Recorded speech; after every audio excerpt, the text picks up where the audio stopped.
Hey guys, Deva here with another Alatreon counter build video. Greatsword and Switch Axe are the most requested at the moment, so today I'm gonna bring you the Greatsword counter builds. But I wanna do a little disclaimer because it gets a little bit out of hand with my comment section. If you wanna skip this part, click on the timestamp that I will display on the screen once I'm done editing this video. Most people do enjoy the counter builds and are thankful for them being able to do some preparations. Other ones will just say kill yourself, other very heavy insults, and the most common one, which is you can't do counter builds before a monster's out. Guess what? That's the purpose of counter builds, to have a small selection of builds ready on your loadout for when Alatreon drops.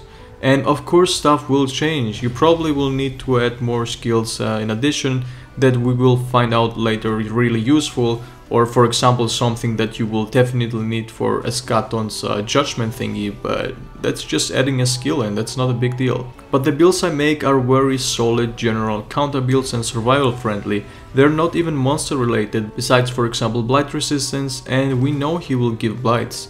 I think it's better off to have an even half decent counter build ready, and when he's out just go and try it out. If you need more defensive skills or so, you can just replace raw attack skills. The builds I make are very solid base structure builds that are easy replaceable. In my opinion, it's better than having nothing and just going completely blindly in. And by the way, for those few that go overboard with the comments, especially on non-video related topics, not only for me but in general, you have to understand that behind videos or streams are actual real humans. I know it sounds crazy, but yeah, probably your words can impact or hurt someone heavily.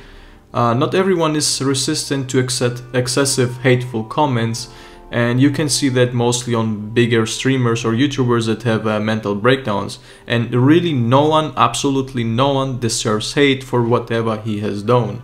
Hate is always gonna be there, but before you leave a comment like that, read it again and be aware of what you're saying to another human. Most people aren't aware of it because they're hiding behind the screen. If you don't like a video, you can leave a fair critic, dislike the video and move on, or don't watch in the first place, like come on, it's a game. But not attack someone personally, especially someone who is literally spending multiple hours every single day to just make that content. And trust me, no one does that for money, because what YouTube pays per view, you would be literally better off working an extra hour on your main job. But anyways, making money is not a bad thing, that's a good thing.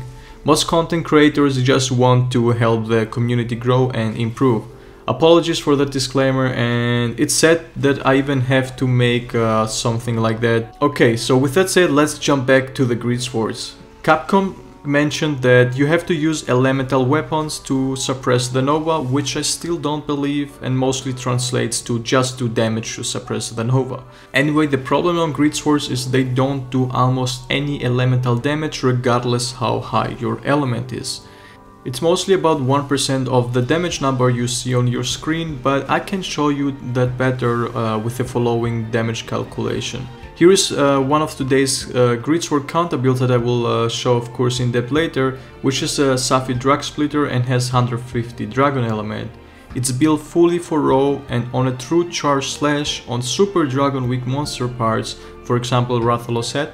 1670 damage, only 17 is elemental portion of it. This is just pathetic. Now here is in comparison my second counter builds, where I used the Kjarr Dragon and maxed out dragon attack and augments for element.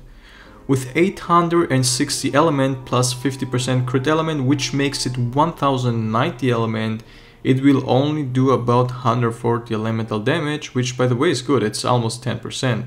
As you can see, and very surprisingly that ended up doing the same damage, but only because the Kjarr Decay has more base affinity, which allows you more skills to be used, doesn't require mass as such, but as well comes with super busted draw compared to other Kjarr weapons and any other Greatsword in the game. So for elemental Greatswords, Kjarr Dragon is definitely a viable option, but probably the only one. If Alatreon switches to Dragon active and becomes immune to Dragon damage, no problem, you lose only 10 damage to 100 damage depending on which one of those two builds you use. And this is a benefit of Greatsword, but let's move to the actual builds now. Build number 1 is a Safi build that I displayed before. Safi is for those who don't own the Kjarr Dragon Greatsword. It also doesn't have to be dragon, since Safi weapons comes with exactly the same row. It doesn't matter which one you use, the damage will stay always the same, so it's up to you which one element you go for. On Greatsword you want to have at least 2 levels on focus, which allows you to charge up faster. Focus 3 does help too, but it's not a very big difference and the builds would get too tight. So I went instead with Quick Sheath 3 because it's really important to be able to reposition and sheath in fast with a heavy weapon like Greatsword. Blight resistance level 3 of course, and health boost 3 for survivability. What you can do is on your own choice drop 1 blight resistance and slot somewhere coal essence in. You should upgrade it for 3 times attack and 2 times sharpness 5, which is a tiny amount of damage boost over to attack. On the mentals, I recommend to always add recovery up, aka medicine jewels. It increases your lifesteal by 30%, and lifesteal is basically health regeneration, which is a percentage of your damage. Since Greatsword does big numbers, it mostly heals you in a single hit. Build number 2, and this version is a little bit more tanky for not dropping almost any damage at all. Just 2% less damage because of 2 less agitator. We gained 5 Divine Blessing, another extra level of focus, but also went with White Sharpness. But dropping to White Sharpness is literally not even 1% less damage, and now you have 40 hits available before you have to sharpen. And if you don't believe me, here is a far comparison, 747 with purple and 742 with white. The reason why the difference is so low is that purple is a modifier and requires high row. This means if you even took less row on your weapon, it wouldn't even worth to be go for purple. But if you would go for a full defensive build, that purple can be up to 5% damage boost. And yeah, we also gained Guts for free, which is basically Moxie and will prevent you from getting one-shotted if you have about 40% or more HP. And build number 3 is the Kjarr Dragon from the previous comparison, which will do exactly the same damage. Now this of course doesn't use mass as such, but 40 hits on Greatsword last forever, and when you need to sharpen you can just use your Wetfish Plus scales to instant sharpen. I recommend this for 1 health regen and full element. Augment modes are again 5 times element and 2 attack. Build number 4 is a tanky version of the Kjarr Dragon Greatsword. Dropping Agitator 7 equals to about 7% less damage, but it's really not that tragic. You gain therefore Divine Blessing 5 for a much more comfortable fight if you're fairly new to Greatsword or to the game. And by the way, please don't try to learn new weapons on the Alatreon fight. You have 3 days to get used to it.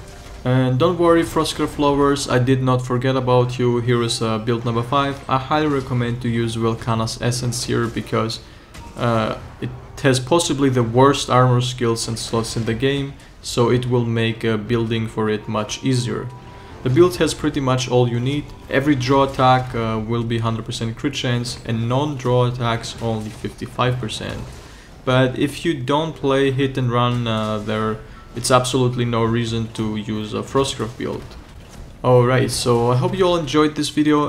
It took me a while because Elemental Greatswords are not an option, but luckily I noticed that the Kjarr Dragon that has almost the same row as Safi.